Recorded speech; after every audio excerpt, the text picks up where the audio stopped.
Hey friends, Crystal Keim here, and it is 9:30 on Monday night, 9:30 p.m., and I am just now setting out to record my video. So I'm gonna just talk to you guys, be transparent. The reason I am sitting down just filming is because we have had a week packed full of lots of activity. Weddings, birthdays, events, sleepovers. It's just been crazy, a lot going on. So I'm just now sitting down to talk to you, and I've kind of been racking my brain trying to figure out what to talk to you guys about and what I wanted this video to be about. And I've kind of been having this inward struggle going on recently with this channel and just in general, because I've kind of been having this thought of my content. There's a lot of people out there that are putting out great content, that are more knowledgeable than I am, that have experience beyond my years. So who am I to have this little channel when I could send you guys to someone else who has expert advice and do all that? And I've kind of been struggling with that. But that got me thinking about something that I wanted to share with you guys. Growing up in my world and how I grew up, I was very much taught to be all that you can be, to achieve, to be the best, to have big dreams, to set big goals, to go for it. And most of my life has been about that, about achieving big things. There was a phrase that I was told, if your dream is bigger than you, then you know it's from God. That was kind of my anthem for a while.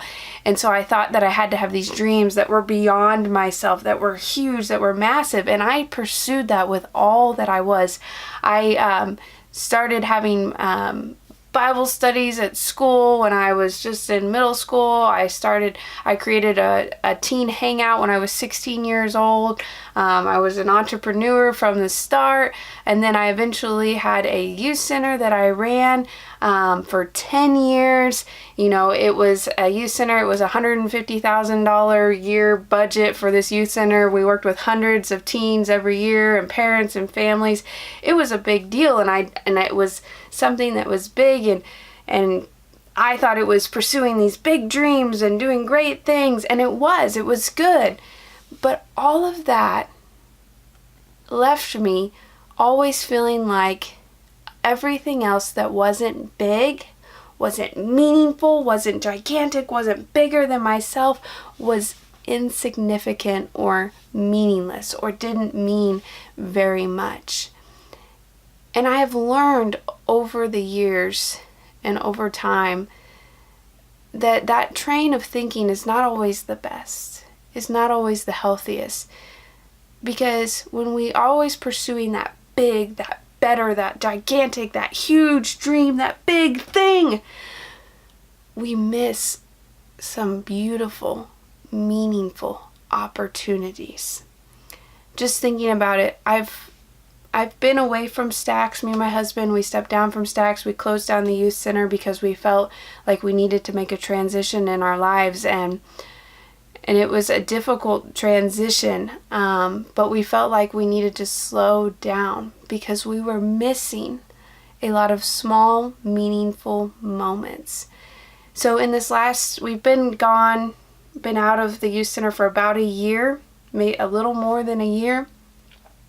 And in that time, some amazing things have happened because we've slowed down and tried to focus more on little things that matter a whole lot that we didn't realize.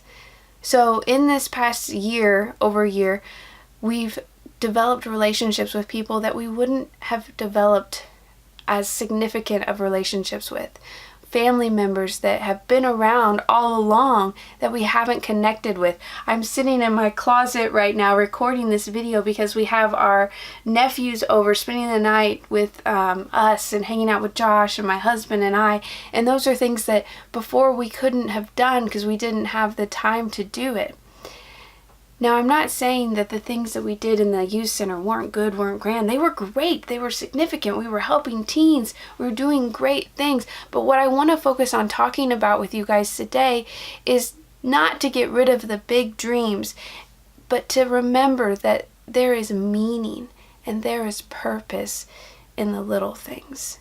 And this is something that I am struggling with. And my goal with this channel has been always to be transparent about what I'm going through and the things that I'm facing in order to encourage and not to come across as an expert. But I've been sitting here struggling this week, wondering about this channel and if I should go on, because there's so many people that know more, that do more, that, can give better advice. And as I was trying to figure out what to think about, I just was reminded that the little things matter.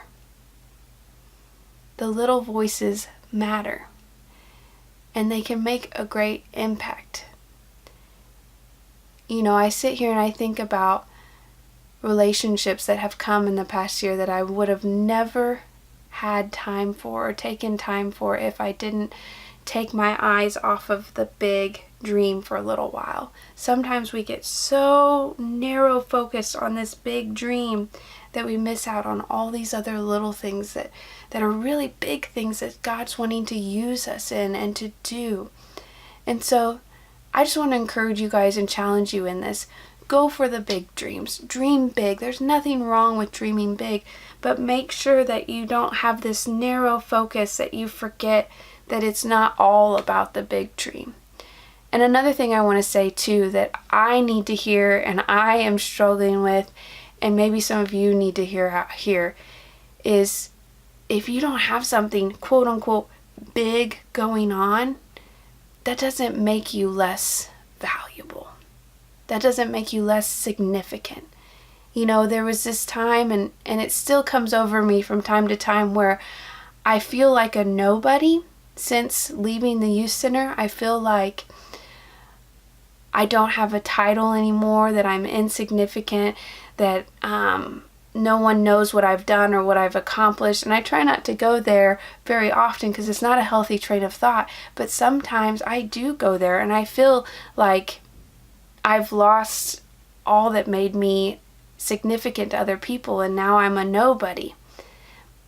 But it's not true, guys. And it's something I need to remind myself constantly, that achieving something big, doing something big doesn't give me value or worth or significance. I am valuable because I am loved by God. And the little things that I do matter. So if you're a stay-at-home parent who is going through the dishes for the 15th time, picking up toys for the 100 million, doing the laundry, and you're just like, oh, this mundane life, it's just so insignificant, it doesn't matter. It matters. It matters. The home that you are creating matters. The children that you are raising, it matters. The stability that you are creating for those kids matter.